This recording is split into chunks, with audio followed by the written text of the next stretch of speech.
रास्ता का कमेंट जरूर लेना चाहूंगा। एक बड़ी खबर, ओवैसी की पार्टी 5 सीटों पर आगे हो गई है। जिस ओवैसी को आप लोग इग्नोर कर रहे थे, तमाम एग्जिट पोल के इतने पोस्टर सब कह रहे थे कि ओवैसी कहीं नहीं है, ओवैसी कहीं नहीं है। 5 सीटों पे आगे चल रहे हैं और सीमांचल जैसे इलाके में बड़े बड़े मुस्लिम नेताओं ने कहा कांग्रेस केवल 4 पर आगे। एमआईएम मुझसे आती है, कांग्रेस 4 पर है। शुभ रास्ता को मैं लेकिन रिएक्शन लेना चाहूंगा बीजेपी की इस बड़ी जीत पे। शुभ रास्ता जी, मुझे लगता है कि ये थैंक यू नीतीश है, क्योंकि बिहार की महिलाओं ने, बिहार की जनता ने न केवल नीतीश कुमार जी के जो काम रहे हैं उनको, बल्कि इस लिहाज से भी कि वो शायद उनका अंतिम चुनाव हो, इस हिसाब से उनको इस तरीके का मैंडेट मिला है।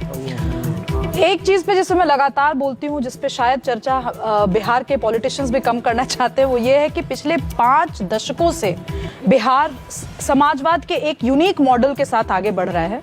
ये उस मॉडल की कंटिन्यूटी है। तो जितनी भी आवाजें इस बार हमने सुनी पलायन को लेकर के या रोजगार को लेकर के, उसमें आमूलचूल रूप से परिवर्तन क्या आएगा, अभी भी ये एजेंडा क्लियर नहीं है।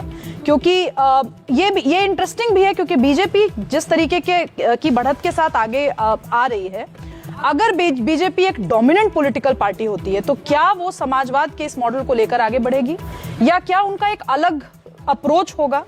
ये मेरे लिए बहुत 343 वोट से बहुत इंपॉर्टेंट बात कही है शुभ राष्ट्र, क्योंकि जब वोटिंग हुई, फाइनल वोटिंग हुई, उसके बाद नीतीश कुमार कहाँ गए? वो मंदिर गए, मस्जिद गए, गुरुद्वारे गए। उसके बाद जो पोस्टर भी लगे उसमें लिखा गया कि नीतीश सबके हैं, अल्पसंख्यकों के, दलितों के, महादलितों के, पिछड़ों के। तो ये वाला जो मॉडल आप बात कर रही है नीतीश कुमार का, इसको अगर रेप्लिकेट करना है बीजेपी के लिए तो ये एक टास्क है उनके लिए। वो क्या करेंगे? अजीत जी, एक बार आपसे रिएक्शन ले लूं, क्या ये कर पाएगी बीजेपी? जो नीतीश कुमार ने मॉडल बिहार में बनाया है वो बीजेपी बना पाए? मुझे तो लगता है कि ये जो चुनाव है ये सिग्नल है, ये बिहार का ब्रेकआउट सिग्नल है। इसके बाद जो है पहली बार सीरियसली डबल इंजन सरकार दोनों मिला के बिहार का औद्योगिकरण पे जोर से काम करेगा। उन्होंने प्रॉमिस किया है कि 1 करोड़ गवर्नमेंट जॉब्स देंगे, तो उस पर काम करेगा। जैसे ही आप मैन्युफैक्चरिंग और एग्रीकल्चर, एग्रो प्रोसेसिंग इंडस्ट्री लगाएंगे, आईटी इंडस्ट्री लगाएंगे, तो एम्प्लॉयमेंट जरूर बढ़ेगा। स्पेशली एग्रो प्रोसेसिंग में टूरिज्म भी की बात कर रहे थे कि ये एक बड़का पुश होगा बिहार के लिए।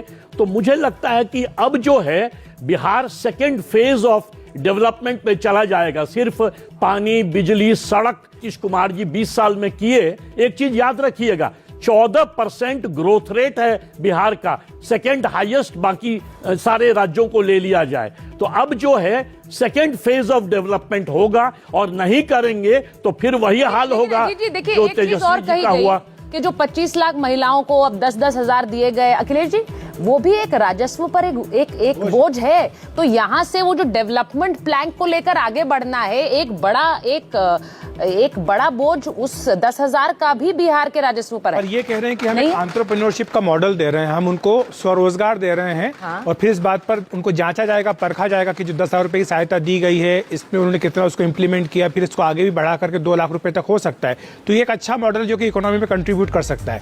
लेकिन मैं नीतीश कुमार की फिलॉसफी और नीतीश कुमार की आइडियोलॉजी पे बात करना चाहता हूं कि ये नीतीश कुमार अब वो वाले नीतीश कुमार नहीं है जो कि कहते थे कि आपको यहाँ पर तिलक भी लगाना पड़ेगा और टोपी भी पहननी पड़ेगी। अब ये नीतीश कुमार वो नहीं है।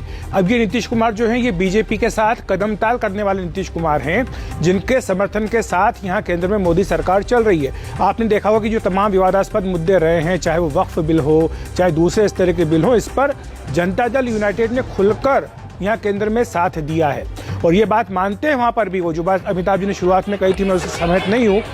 बिहार में जेडीयू को मुसलमानों के वोट नहीं मिलते हैं, ये एक गलत धारणा है। उनको नहीं मिलते हैं, और इस बार भी नहीं मिले हैं, क्योंकि वो मानते हैं इस बात को, वो इस बात को मानते हैं कि ये बीजेपी के साथ है, बीजेपी के साथ जीत रही है इस बार, जीत रहे हैं। लेकिन ये तो मुसलमानों ने सोचा कि हमें जेडीयू को रखना है, नीतीश कुमार को रखना है। हिमाचल में भी एनडीए आगे है, जहां पर तो 46% पॉपुलेशन मुस्लिम 2011 सेंसस के हिसाब से। ये एक बार सतीश जी जरा इस पर बोलिए। यहाँ पर अमिताभ जी बोल रहे हैं कि सीमांचल के मुसलमानों ने ठाना कि हमें जेडीयू को और नीतीश कुमार को रखना है इस बार। आपको ये आंकलन, आप इसको सही मान रहे हैं? अजीत जी आपसे पूछा, एनडीए जो है पिछले बार भी सीमांचल में बहुत अच्छा परफॉर्मेंस किया था, राजद को 1 सीट आया था। जो भी महागठबंधन का परफॉर्मेंस था वो कांग्रेस का था पिछले बार भी, और एमआईएम जो है 5 सीट जीता था। इस बार भी जो है स्वीप एनडीए का ही है, इस बार भी स्वीप सीमांचल में और मेनली जदयू का है।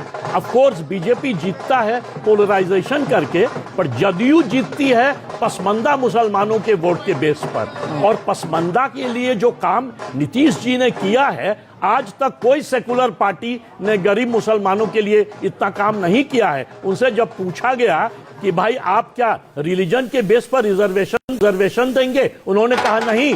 उन्होंने कहा पसमंदा सोशली एंड एजुकेशनली बैकवर्ड है और संविधान कहता है कि रिजर्वेशन सोशली एंड एजुकेटेड के लिए होना चाहिए। तो नीतीश जी इस मामले में असली मीनिंग वो देते हैं, सबका साथ, सबका विकास, सबका विश्वास। ये तस्वीरें बीजेपी मुख्यालय की हैं, मेरे ख्याल से दिल्ली का है ये। दिनेश जी, कुछ प्लान शाम को बीजेपी दफ्तर में? बिल्कुल, प्राइम मिनिस्टर आ सकते हैं। बिल्कुल, जो आपने देखा हो कि हर विधानसभा चुनाव के बाद बीजेपी ऑफिस में पार्लियामेंट्री बोर्ड की मीटिंग होती है। पीएम नरेंद्र मोदी शाम को पहुंचेंगे वहां पर, तमाम जो बीजेपी के वरिष्ठ नेता है वो वहां पर इकट्ठा होंगे। उसके बाद पीएम नरेंद्र मोदी वहां पर जो इकट्ठा होंगे कार्यकर्ता, उनके माध्यम से बिहार की जनता का धन्यवाद देंगे और उसके बाद पूरी देश की जनता के लिए भी एक मैसेज देंगे। तो ये एक बहुत महत्वपूर्ण ओकेजन आज शाम को होने जा रहा है।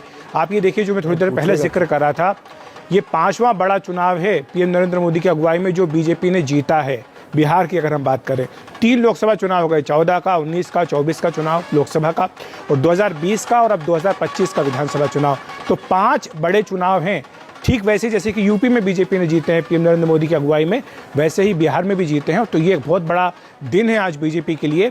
और आप स्ट्राइक रेट देखिए, जो आंकड़े आ रहे हैं, बीजेपी ने 101 सीटों पर चुनाव लड़ा और आपका आंकड़ा आ रहा है 89 का। रतनलाल कांग्रेस पार्टी के सचिन तेंदुलकर से भी बढ़िया strike rate. Ratanlal Congress party के प्रवक्ता और विजय शर्मा बीजेपी के प्रवक्ता भी हमारे साथ जुड़ गए हैं। प्रोफेसर रतनलाल, कहां चूक हो गई? मात्र 4 सीटें, 19 भी नहीं आ पा रही है। नहीं, चलिए, अगर ये ट्रेंड पूरा कल्मिनेट हो जाए तो जाहिर है हम हार रहे हैं और एनडीए जीत रहा है, पहले बधाई दे दूं।